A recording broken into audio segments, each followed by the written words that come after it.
আমন্ত্রণের সপ্তাহের অর্থনীতি আমাদের আজকের বিষয় ব্যাংকে পরিবারতন্ত্র রোধ করা যাবে কি?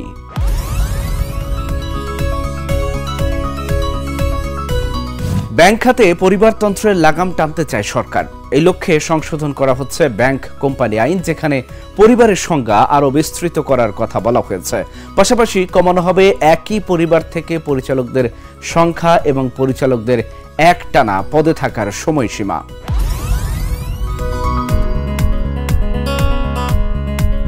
বাংলাদেশের ব্যাংকিং খাত দীর্ঘদিন ধরে পরিবারতন্ত্র, স্বজনপ্রীতি ও অনিয়মে জর্জরিত।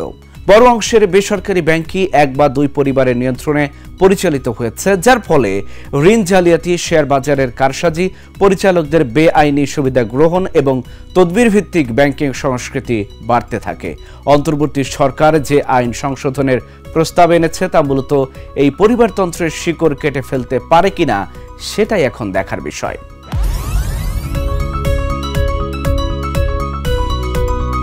বর্তমান ব্যাংক কোম্পানি আইনে পরিবার বলতে খুব সংকীর্ণ পরিসর বোঝানো হয়েছে। স্বামী বা স্ত্রী, বাবা মা এবং ছেলে মেয়ে। ফলে একই পরিবারের আরো ঘনিষ্ঠ নিকটাত্মীয়দের ভিন্ন নামে বা ভিন্ন আইডেন্টিটি ব্যবহার করে পরিচালনা পর্ষদে ঢোকার সুযোগ ছিল, আছে বর্তমান আইনে। নতুন প্রস্তাবনায় পরিবারতন্ত্রের সংজ্ঞায় শ্বশুর শাশুড়ি, ননদ দেবর, ভাসুর ভাবি, শ্যালক শালিকা সবাইকে অন্তর্ভুক্ত করা হচ্ছে।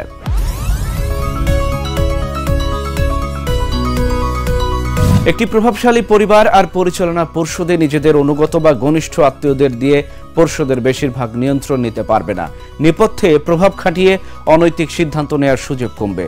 পরিচালনা পর্ষদ আরও বহুমাত্রিক হবে, যেখানে মতভেদ, প্রশ্ন ও জবাবদিহি বাড়ার সম্ভাবনা রয়েছে। বাংলাদেশের মতো পরিবার ভিত্তিক পুঁজিবাদের দেশে একটি বড় কাঠামোগত পরিবর্তন প্রভাবশালী গোষ্ঠীগুলোর সুবিধাকে সীমিত করবে বলে আশা করা হচ্ছে।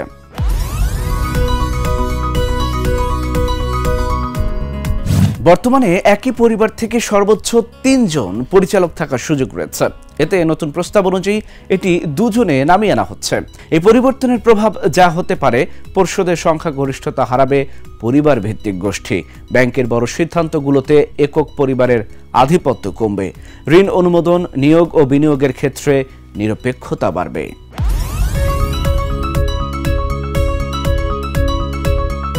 এরপরও এখানে একটি ঝুঁকি আছে। অনেক ব্যাংকের শুরু থেকেই প্রতিষ্ঠাতা পরিবারের ভূমিকা রয়েছে। হঠাৎ এই নিয়ন্ত্রণ ছেটে দিলে কিছু ব্যাংকে অন্তর্দ্বন্দ্ব বা পরিচালন সংকট দেখা দিতে পারে। তাই ধাপে ধাপে বাস্তবায়ন এবং স্পষ্ট নির্দেশিকা প্রয়োজন।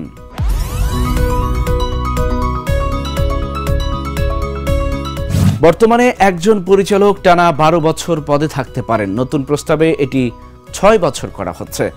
এর ইতিবাচক দিক হলো পরিবার ভিত্তিক দীর্ঘস্থায়ী নেটওয়ার্ক ভাঙবে।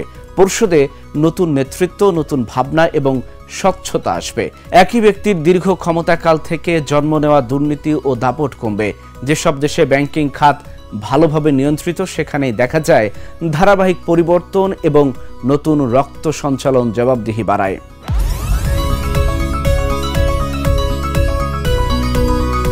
সরকার চাইছে পরিচালনা পর্ষদের অন্তত অর্ধেকই স্বতন্ত্র পরিচালক থাকুক।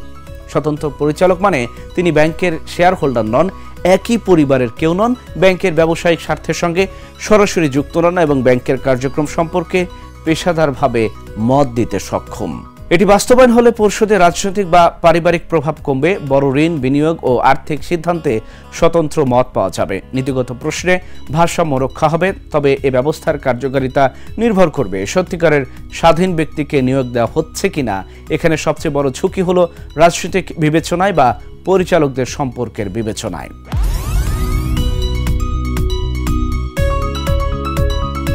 বাংলাদেশ ব্যাংকের বিভিন্ন প্রতিবেদন দেখা যায় অনিয়মী ঋণের বড় অংশই এসেছে পরিচালকদের সঙ্গে জড়িত কোম্পানিগুলোর মাধ্যমে। পরিবারতন্ত্র ব্যাংকের অর্থকে ব্যক্তিগত সম্পদ বৃদ্ধির সুযোগে পরিণত করেছে। দায়মুক্তি এবং দাপটের কারণে তারা ব্যাংকের ক্ষতির পরও টিকে গেছে। এই বাস্তবতায় পরিবারতন্ত্র নিয়ন্ত্রণ শুধু ভালো প্রশাসন নয়, এটি আমানতকারীর সুরক্ষাও।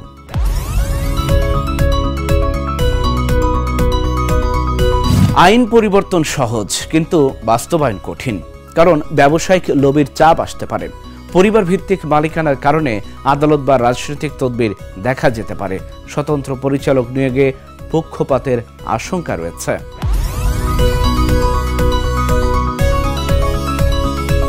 অভিজ্ঞতা বলছে, আইন থাকলেও প্রয়োগ দুর্বল হলে কোনো সংস্কার স্থায়ী হয় না।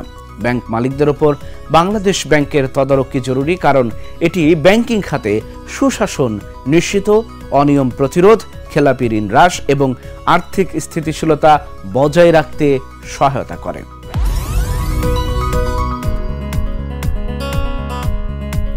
সরকারের প্রস্তাবিত সংশোধন, পরিবারের বিস্তৃত সংজ্ঞা, পরিচালকদের সীমা, মেয়াদ কমানো এবং স্বতন্ত্র পরিচালকের সংখ্যা বাড়ানো সবই ইতিবাচক পদক্ষেপ।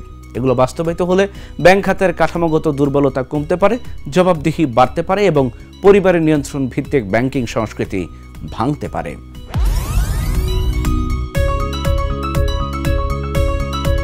তবে এই সংস্কার সফল হতে হলে সবচেয়ে বড় চ্যালেঞ্জ রাজনৈতিক সদিচ্ছা এবং কঠোর প্রয়োগ।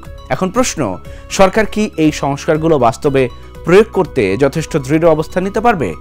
এই উত্তরের উপরই নির্ভর করবে বাংলাদেশের ব্যাংকিং খাতের ভবিষ্যৎ। এই ছিল আজকের মতো, দেখা হবে আগামী সপ্তাহে। সে পর্যন্ত আমাদের সাথেই থাকুন। ধন্যবাদ সবাইকে।